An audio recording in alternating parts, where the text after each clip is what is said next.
আমাদের অষ্টম শ্রেণীর গণিত বইয়ের 90 পৃষ্ঠার 12 নম্বর অঙ্ক। এটা একটি সরল মুনাফার অঙ্ক। সরল মুনাফার না, এখানে অ্যাকচুয়ালি তিনটা ধাপ আছে। তো আমরা এটার প্রথম ধাপ মানে ক নাম্বার সরল মুনাফা বের করতে চাইছি। আমাদের প্রথমে দেখতে হবে যে প্রশ্নে কি বলেছে। প্রশ্নে বলেছে 8% মুনাফা হারে ৭৫,০০০ টাকা 5 বছরের সরল মুনাফা কত। তো আমরা এখন উত্তরে লিখবো। এখানে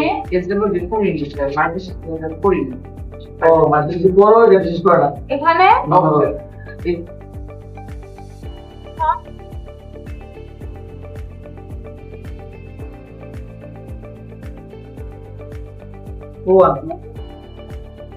এবার তোমরা বলো এখানে পি, এখানে এই অঙ্কটির ভিতরে পি কোনটি?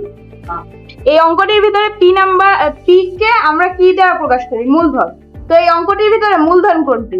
হ্যাঁ ঠিক বলেছো, এখানে পি হচ্ছে ৭৫,০০০ টাকা।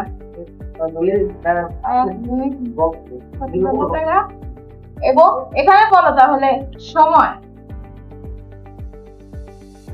n ইকুয়াল টু কি? n ইকুয়াল টু এখানে কি?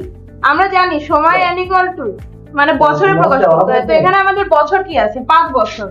তাহলে আমরা এখানে লিখবো সময় n ইকুয়াল টু 5। দাদু তো বলেছিলাম মোবাইলের শিক্ষক।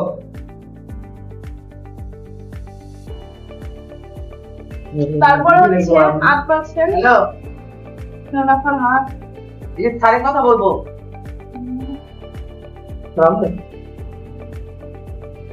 তো এই বাড়ি কাজ করছে বুঝছেন, কিন্তু সব করে নেই, মোটামুটি 50% এর মতো করছে, বাকিগুলো মতো পাই না। এখন এজন্য করে নেই, বাকিগুলো বুঝে দিতে তো। এখন তোমরা বলো যে এখানে মুনাফার হারটা কি? আমরা জানি মুনাফার হার সমান r, তাহলে r এখানে কোনটা? r হচ্ছে যেটা পার্সেন্টেজে থাকে। মূলত মানে যেটা পার্সেন্টেজে তোমরা দেখতে পাবে সেটাকেই r বলে। এখানে দেখো r কি? এখানে 8% r। আমরা এখানে লিখলাম 8%। এখন 8% কে ভাঙালে হয় 8/100। এবার আমরা মূল ফর্মুলায় ফেলি এই অঙ্কটিকে। আর যেটা না পারলে তাহলে আসি। আমরা জানি মুনাফা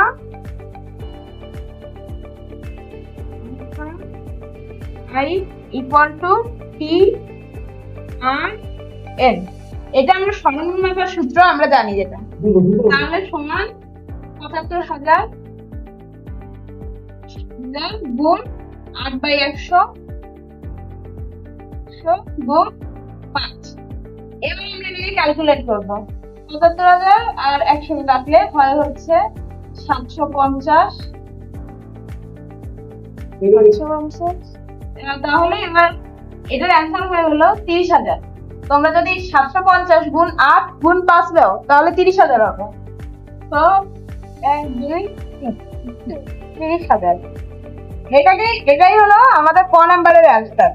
এরপরে আমাদের খ নাম্বার বোঝাবে আমাদের পরবর্তী শিক্ষক ইউসা।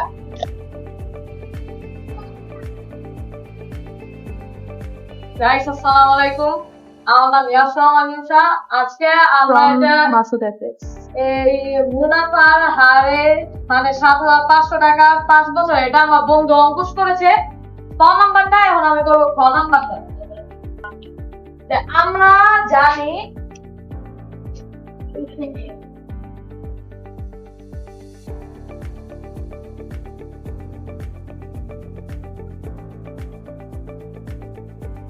এই যে ৭৫,০০০ এটা লেগে প্রিন্সিপাল মানে মূল যেটা, তাহলে সমান সমান আমরা থার্ড ব্র্যাকেট দিয়ে পি ব্র্যাকেট দিয়ে তারপরে হলে গিয়া যে এটা যে সবকিছু মিলে যে এক আছে তারপরে হলে গিয়া আর, অর্থাৎ rate of interest plus R.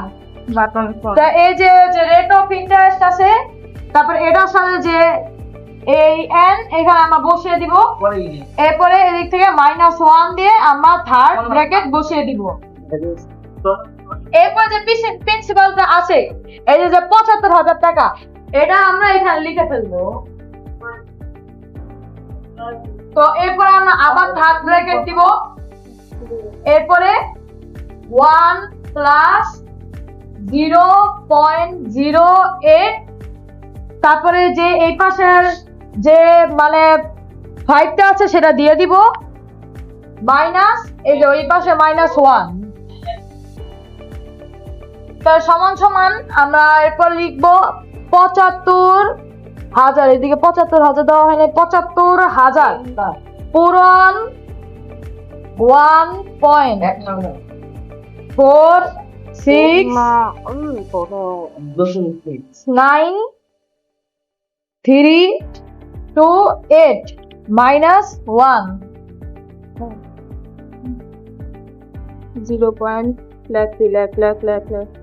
75,000 into 0.469328 কে দিব 938 সমান সমান 35,199.6 টাকা। ওদের উপর কি হয় মাইনাস তো আমরা এই যে খ নাম্বারটা আছে সেটা আমরা বের করে